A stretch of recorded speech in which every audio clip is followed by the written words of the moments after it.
Hello दोस्तों, नमस्कार। अगर आप भोजपुरी लोकगीतों का आनंद लेना चाहते हैं तो मेरे चैनल वंशु भोजपुरी लोकगीत को सब्सक्राइब करें और बगल में घंटी के निशान को दबाना न भूलें। कौना देशे हो बाबा तला रे तलौआ कौना देशे न कौन देशे हो बाबा तला रे तलौआ कौना देशे न बाबा करबा विवाहवा कौना देशे न बाबा करबा विवाहवा कौना देशे न पूर्व देशे ये बेटी तला रे तलौआ पश्चिमा देशे न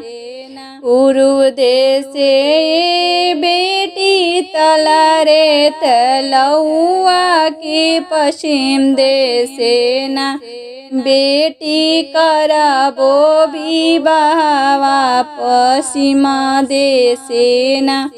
बेटी करबो विवाहवा पश्चिमा देशे न कौन भैया आई है कौन भैया जाई है कौन भैया न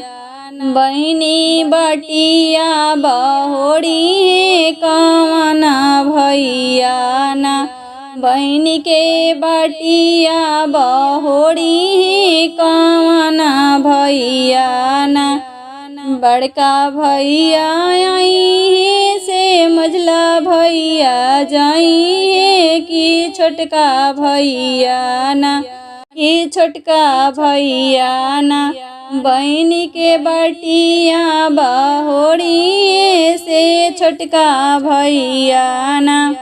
कौन देशे हो पापा तला रे तलौआ कौना देशे न